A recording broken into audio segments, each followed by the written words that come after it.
दिल्ली में Congress working committee की बैठक के बीच दिग्विजय सिंह के सोशल मीडिया पोस्ट से सियासी हलचल बढ़ गई है और इस पोस्ट में दिग्विजय सिंह ने बीजेपी आरएसएस की तारीफ की, साथ ही लिखा है जय सिया राम। देखिए, यही वो तस्वीर है जिसका जिक्र यहां पर किया जा रहा है। यह तस्वीर बीजेपी के एक कार्यक्रम की है जिसमें लाल कृष्ण आडवाणी है और मोदी नजर आ रहे हैं। तस्वीर में आडवाणी कुर्सी पर बैठे हैं जबकि नरेंद्र मोदी सामने की कतार में जमीन पर बैठे दिख रहे हैं। इस फोटो के साथ दिग्विजय सिंह ने लिखा, कोरा साइट पर मुझे ये चित्र मिला, बहुत ही प्रभावशाली है। किस प्रकार आरएसएस का जमीनी स्वयंसेवक व जन संघ बीजेपी का कार्यकर्ता नेताओं की चरणों में फर्श पर बैठकर प्रदेश का मुख्यमंत्री और देश का प्रधानमंत्री बना, ये संगठन की शक्ति है।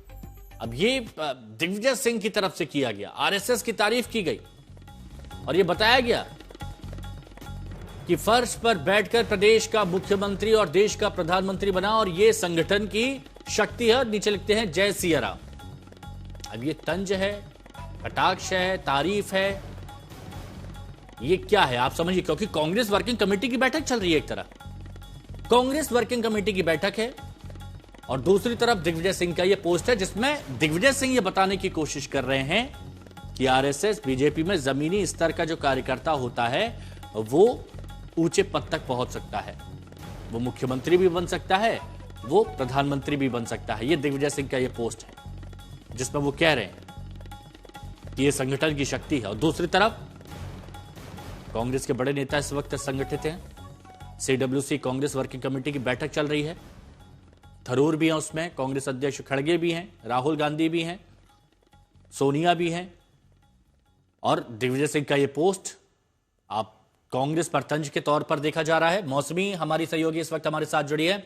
मौसमी, आम लोग इसे किस तरह से समझे दिग्विजय सिंह का यह पोस्ट?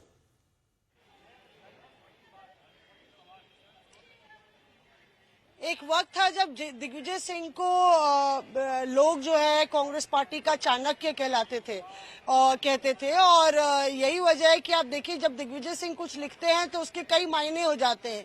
लेकिन अगर सियासी मायनों को डिकोड किया जाए, ये ट्वीट उस वक्त आता है, पोस्ट, जब कांग्रेस कार्य समिति की बैठक ठीक हमारे पीछे यहाँ इंदिरा भवन में चल रही है और डिसेंट्रलाइजेशन ऑफ पावर की बात दिग्विजय सिंह कर रहे हैं। कहीं ना कहीं एक तरीके से ये दिखा के, दर्शा के कि अगर नरेंद्र मोदी जमीन से जुड़े हुए कार्यकर्ता जो हैं आरएसएस और संघ के, बीजेपी के, वो इस तरीके से देश के सीएम और पीएम बन सकते हैं, तो आखिरकार रीड बिटवीन द लाइन्स करें तो वो कांग्रेस में ऐसा क्यों नहीं हो सकता। संगठन की शक्ति की बात वो कर रहे हैं उस वक्त जब पूरे साल संगठन सृजन अभियान का साल कांग्रेस ने घोषित किया था और वो कह रहे हैं कि सिर्फ जो है सतह पर संगठन सृजन अभियान से काम नहीं चलेगा। कहीं ना कहीं इशारा है कि ग्रास रूट वर्कर्स को, कार्यकर्ताओं को तवज्जो देनी चाहिए, डिसेंट्रलाइजेशन ऑफ पावर होना चाहिए, कुछ लोगों के हाथ में ही एक तरीके से केंद्रीकरण नहीं होना चाहिए सत्ता पावर का। ये कहीं ना कहीं मैसेज राहुल गांधी को भी है। लेकिन मौसमी, इससे पहले दिग्विजय सिंह भी बहुत बड़े बड़े पदों पर रहे हैं कांग्रेस में, राष्ट्रीय महासचिव, मुख्यमंत्री भी रहे हैं महाराष्ट्र के, लेकिन ये काफी देर से दिग्विजय सिंह को याद नहीं आया, पहले भी याद आ सकता था।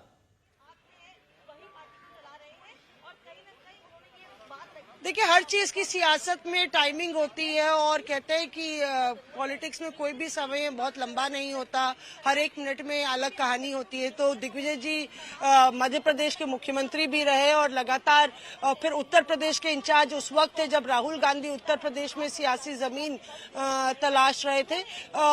भारत जोड़ो यात्रा में भी सूत्रधार रहे, अलग अलग रोल उन्होंने अदा किए। लेकिन इस वक्त ना तो दिग्विजय सिंह के पास कोई प्रदेश का प्रभार है और ना ही वो जनरल सेक्रेटरी हैं।